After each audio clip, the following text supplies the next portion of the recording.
Nigeria or England? The Adarabioyo dilemma, and Africa's ongoing tug-of-war for football talent. Welcome to the Bold African Voice, BAV, where we speak truth, analyze power, and connect the dots across Africa and the world. I'm Abdul Karim Kargbo, born and raised in Africa. Today, we dive deep into one of the most talked about issues in African football, Tosin Adarabioyo's international future. Is he the defensive anchor Nigeria needs, or another missed opportunity for Africa's talent pipeline? Let's find out. In the aftermath of Chelsea's commanding 4-1 victory over Real Betis in the UEFA Europa Conference League final, Nigerian-British defender Tosin Adarabioyo used his post-match interview to set the record straight. "I've never turned down Nigeria." The 27-year-old, who recently joined Chelsea from Fulham, found himself at the center of renewed controversy surrounding his international football allegiance.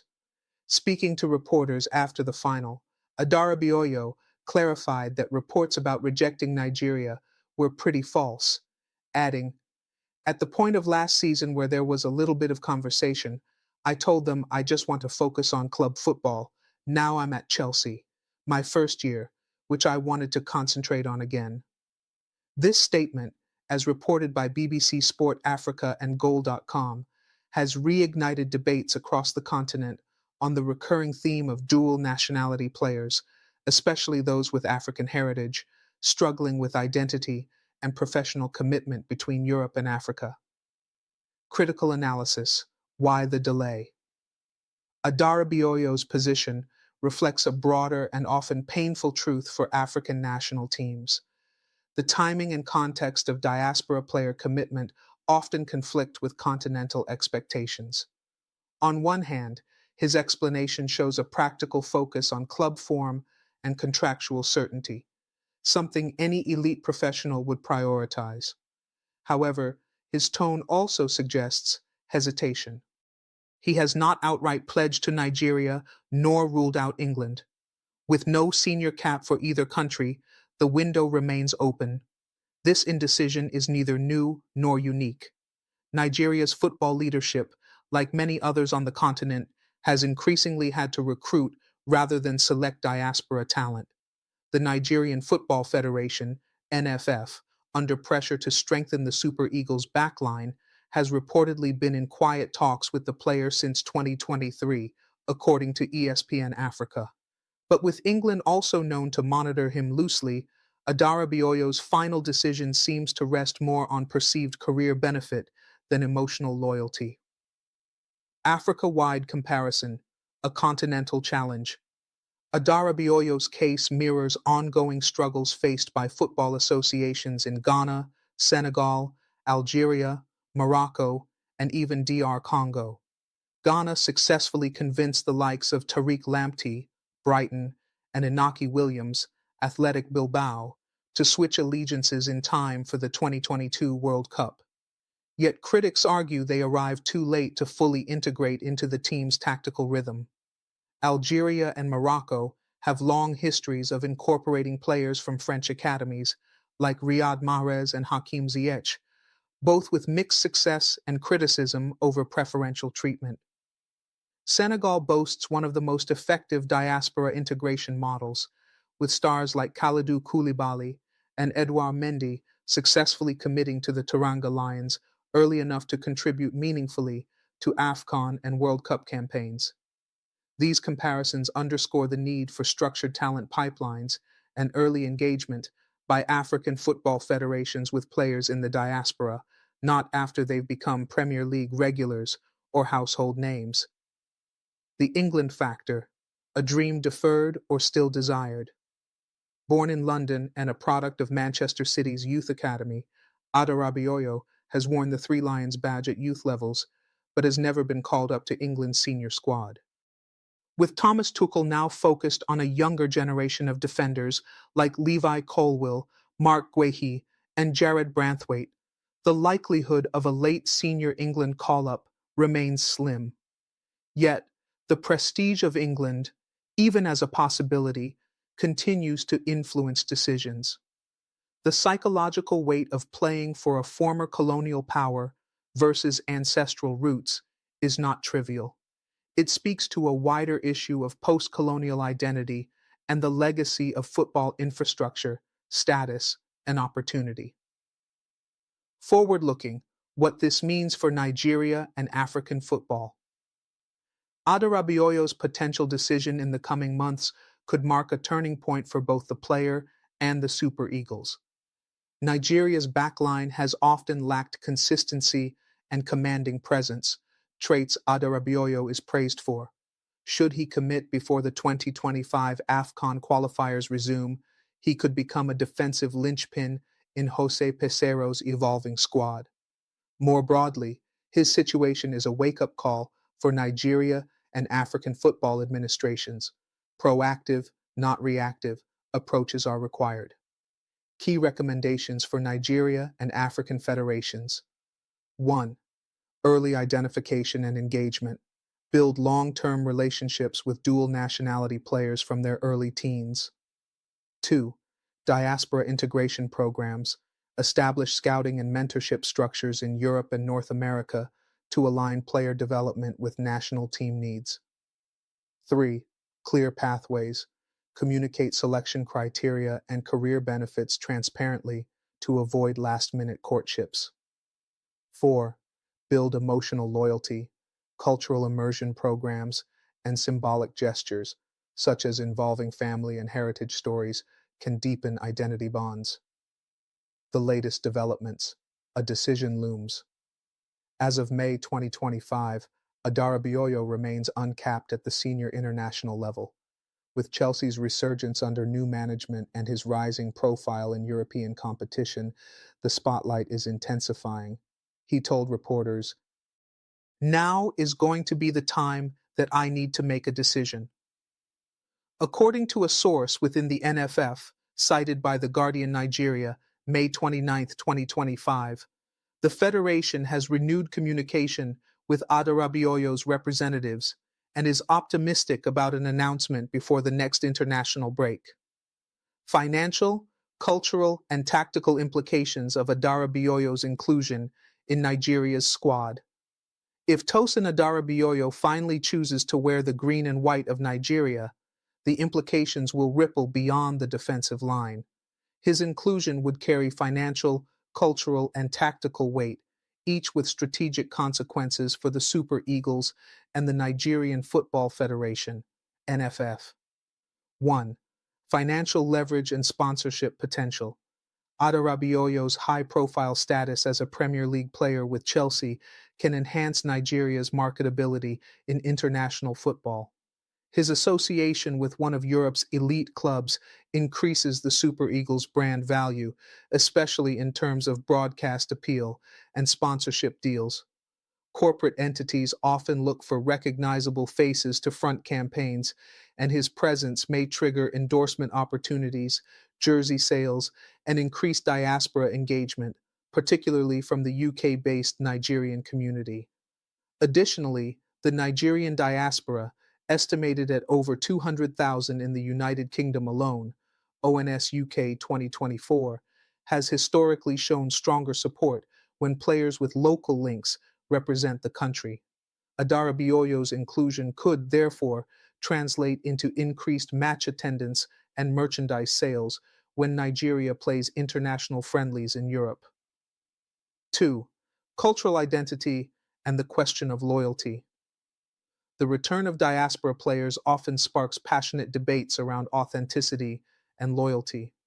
Social media commentary, particularly from ardent fans and former Nigerian internationals, has ranged from enthusiastic endorsement to skepticism.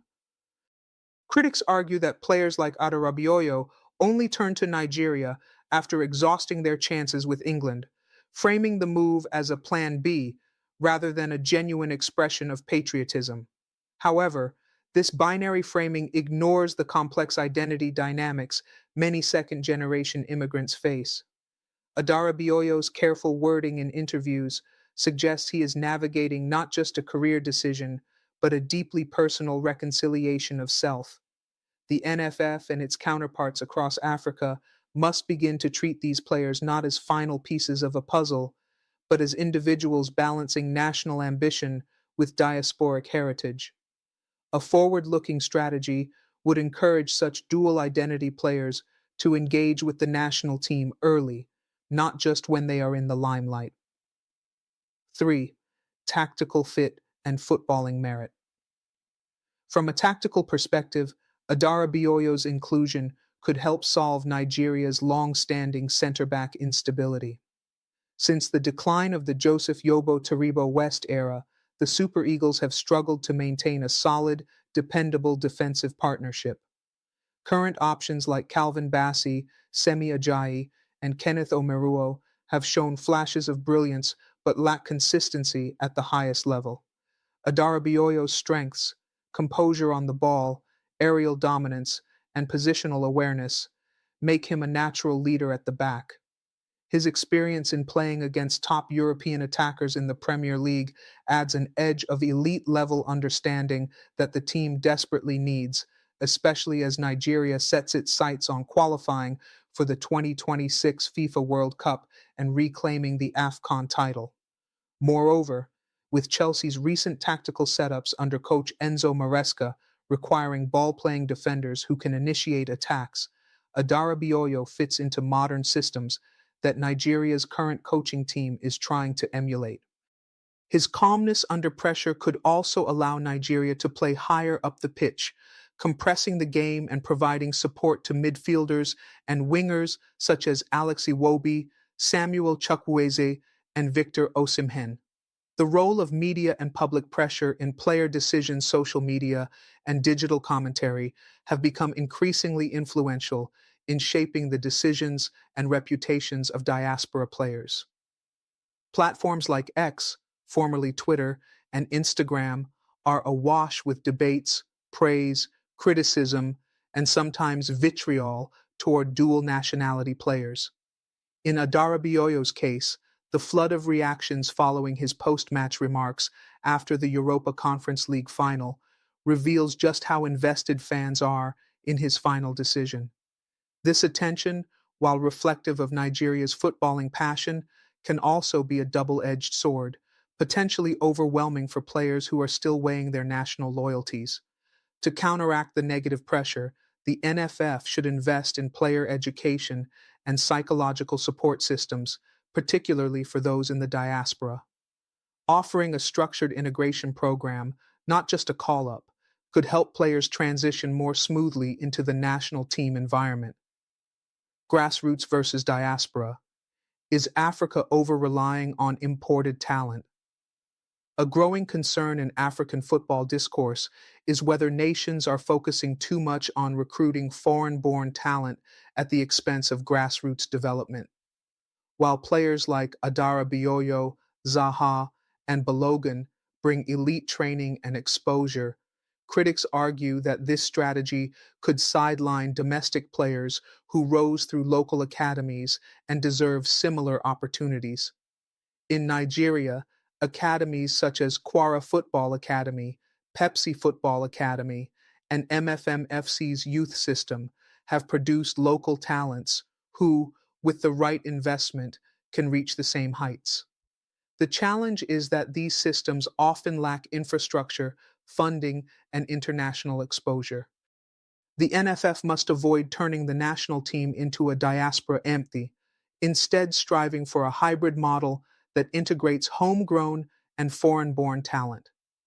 Countries like Senegal and Morocco offer examples where a strong domestic football culture coexists with strategic diaspora inclusions. A pivotal moment approaches Tosin Adarabioyo stands at a crossroads, and his decision will not only shape his own career, but also serve as a signal to other undecided dual nationality players. Will he answer the call of his heritage and become a symbol of Nigeria's footballing future? Or will he continue to wait for a call from England that may never come? As we await an official announcement, one thing is clear. Africa's footballing identity is increasingly global, complex, and in need of structured, compassionate engagement. Evaluating the impact of other high-profile diaspora commitments to Africa. As the case of Tosin Adarabioyo continues to unfold, it is instructive to assess how similar decisions by other dual nationality players have shaped the competitive fortunes of their African national teams.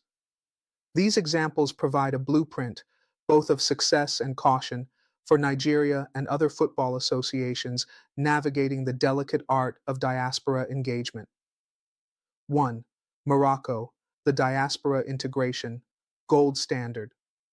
Morocco's strategy under coach Walid Regragui has been widely hailed as a model of diaspora integration.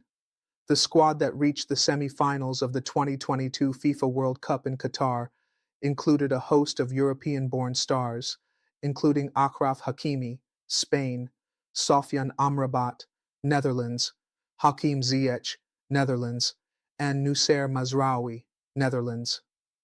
What sets Morocco apart is the institutional commitment made through the Royal Moroccan Football Federation, FRMF, which invested in both talent scouting abroad and professionalizing local infrastructure. The Federation also emphasized cultural immersion. Players spent time in Moroccan cities, engaged with local fans, and participated in national narratives. This alignment between identity and opportunity ensured that the diaspora felt emotionally and professionally connected to the national cause. Adarabioyo and Nigeria could take cues from Morocco's approach. Inclusion isn't just about a passport, it's about building trust, pride, and purpose. 2. Ghana. Late arrivals, mixed results. Ghana's efforts to attract high-profile diaspora players ahead of the 2022 World Cup were met with fanfare. The likes of Inaki Williams, Tariq Lamptey, and Mohamed Salisu made last-minute switches from Spain and England, respectively. However, the results were mixed. Despite the talent infusion, the Black Stars exited at the group stage in Qatar. Analysts like Michael Oti-Adjei from Joy Sports have argued that the integration came too late. You can't build cohesion in 3 months. These players need time, not just training camps, to fully assimilate. For Nigeria, the lesson is clear. If Adarabioyo is to be a long-term asset, his inclusion must begin now, not months before a major tournament. 3. Algeria and the French connection. Algeria's national team has long been filled with players born in France, Riyad Mahrez, Sofiane Feghouli, and Ismaël Benacer being the most prominent.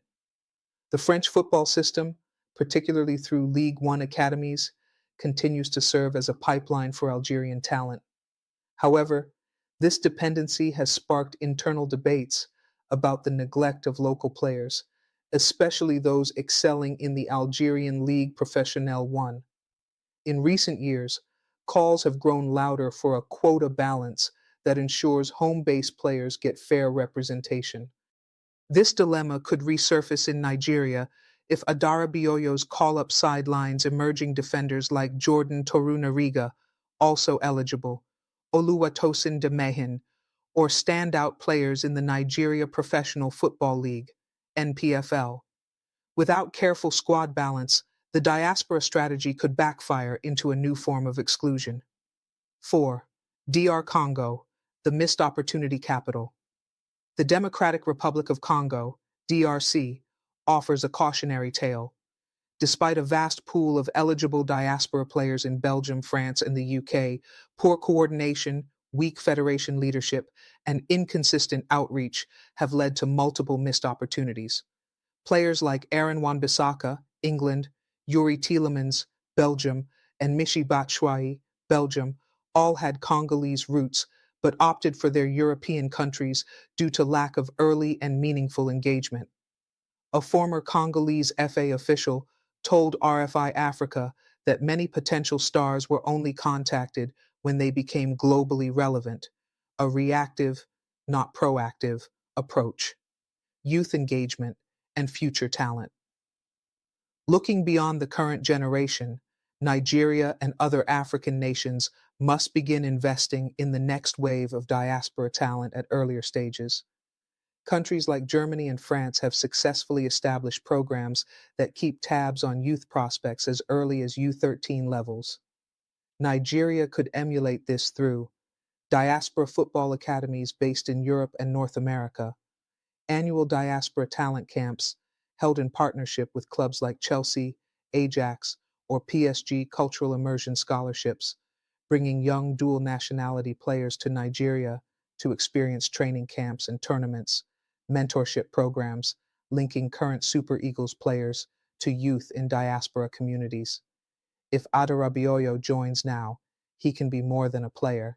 He can become a mentor, role model, and bridge between two worlds for future Nigerian footballers abroad. FIFA eligibility rules and recent amendments, navigating the legal maze. A critical dimension often overlooked in public discourse is the regulatory framework set by FIFA that governs player eligibility and national team representation. For dual nationality players like Tosin Adarabioyo, understanding the evolving rules is essential, both for the athlete and the national association. In September 2020, FIFA introduced a landmark revision of eligibility laws, allowing players to switch national teams under more flexible conditions.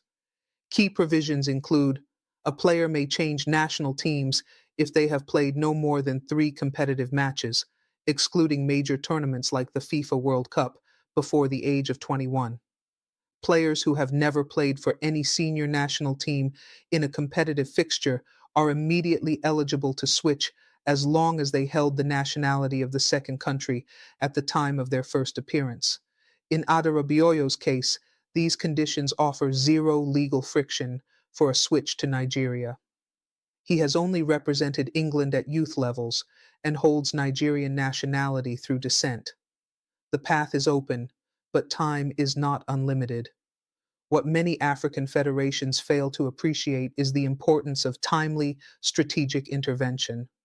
FIFA rules favor early decisions and discourage last-minute opportunistic switches.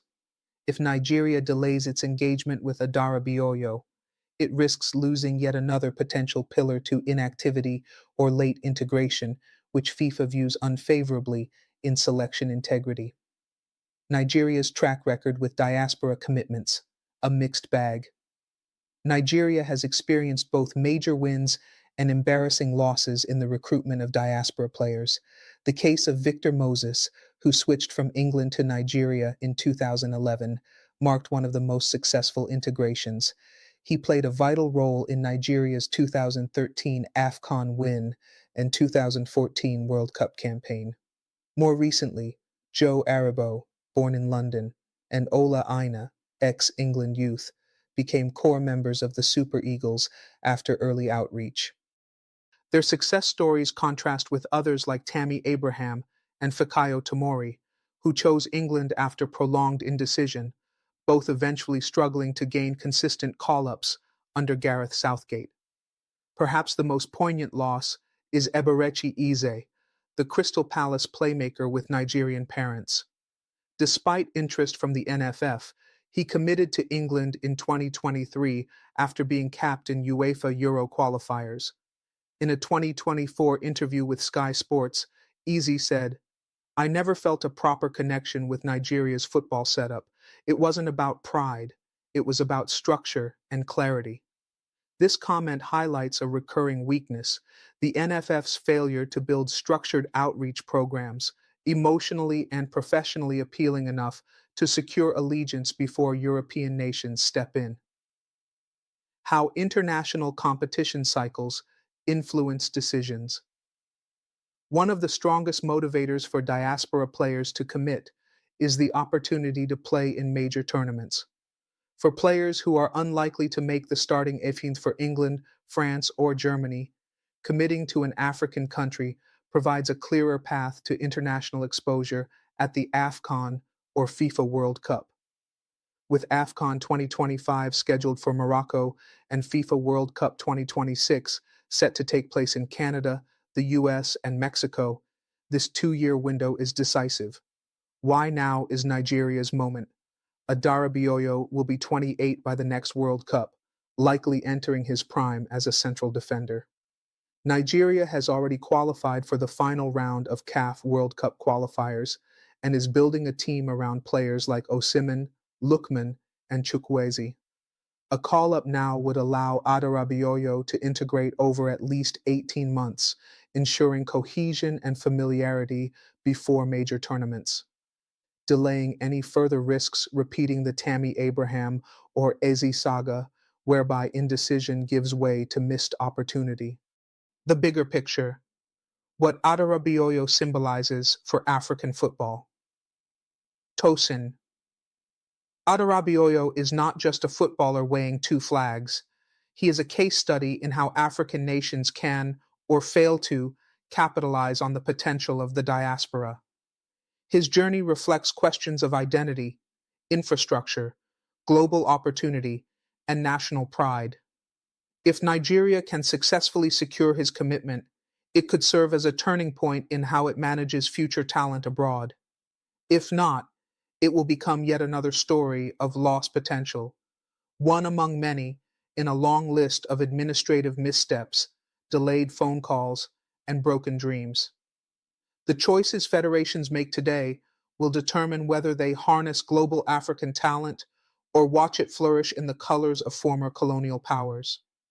Emerging Nigerian eligible talents and the future of diaspora scouting. While Tosin Adarabioyo currently commands attention, he is far from the only Nigerian eligible talent lighting up Europe's football landscape. Across the United Kingdom, the Netherlands, Germany, and even the United States, dozens of dual nationality players are climbing the ranks, many with Nigerian lineage.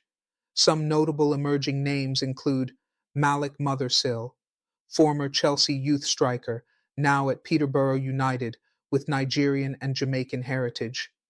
Ethan Nwaneri, Arsenal's record-breaking teenager, born in England to Nigerian parents, already featured in Premier League matches at age 15. Michael Olise, though already capped by France U21s, he remains eligible for Nigeria and Algeria, a creative midfield maestro admired by many. Tosin Kehinde, former Manchester United Academy player, now thriving at Randers FC in Denmark. Joshua Zirkzee, Dutch-Nigerian forward at Bologna, targeted by multiple European clubs, still eligible for Nigeria. These players represent a golden reserve for Nigeria and other African nations, if their potential is harnessed early. However, a reactive approach, as seen in previous years, will only produce more what-if stories. A roadmap for sustainable diaspora scouting in Africa. To reverse the trend of missed opportunities and disorganized call-ups, African football federations must embrace modern solutions. The global competition for talent is fierce, and sentiment alone will not win hearts or caps. Here's a sustainable blueprint. 1. Establish diaspora talent units, DTUs.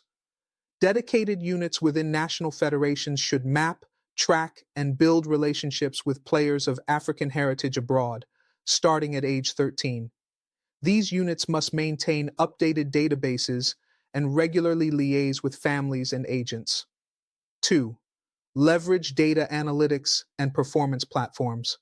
Use platforms like Scout, Instat, and Transfermarkt to analyze eligible players' minutes, injury history, and performance trends. Let selections be data-informed, not rumor-driven. 3. Host annual diaspora camps. Invite eligible talents to showcase their skills in national development camps during off-seasons or FIFA breaks. These events allow coaches to observe potential call-ups in action and create early bonds with the country's football culture. 4. Invest in digital engagement and mentorship. Players respond to consistent communication. National team stars should mentor younger diaspora players, creating a pipeline of inspiration and guidance. The Federation's digital channels should also highlight success stories of diaspora contributors, creating positive reinforcement. Final reflections. What African leaders must understand. Beyond football federations, this issue speaks to African leadership at large, in government, civil society, and culture. The diaspora is a reservoir of power, knowledge, and identity. When young Africans abroad feel disconnected from their roots, the continent loses more than athletes. It loses voices, innovators, and ambassadors. National pride must be earned, not demanded. Leaders must foster credibility, transparent governance, especially in sports administration, inclusivity, systems that welcome dual identities without suspicion, continuity, policies that endure across political cycles and leadership changes. Just as countries compete for investment and diplomacy, they must also compete for the hearts of their children abroad. The ball is not just at Adarabioyo's feet, it's at the feet of those who shape Africa's future. Summary of key messages. Tosin Adarabioyo has clarified he has never rejected Nigeria, but needed time to focus on his club career. The opportunity to secure his allegiance still exists. Diaspora player engagement across Africa is plagued by late outreach, weak structures, and missed opportunities. Morocco and Senegal provide effective models. FIFA's amended eligibility rules favor early and strategic engagement. Nigerian officials must act now. The competition for dual nationality talents is intensifying. African federations need institutionalized scouting systems, diaspora integration units, and data-driven decision-making. Nigeria and other African nations must create emotional and professional incentives to attract diaspora talent before it's too late. Advice to African leaders. African leaders, both in sport and state, must look beyond the symbolic and embrace the strategic. Diaspora engagement is no longer a matter of sentiment. It is a geopolitical, cultural, and developmental imperative. The talent is out there. The technology exists. The question is, will Africa move from reaction to preparation? Let Tosin Adarabioyo's story be not just a headline, but a turning point. Thank you for watching The Bold African Voice, BAV. If you believe Africa deserves better strategy, better leadership, and better preparation, hit that like, drop your comments, and subscribe to stay informed. Don't forget to click the bell so you never miss a critical conversation. Until next time, stay bold, stay woke, stay African.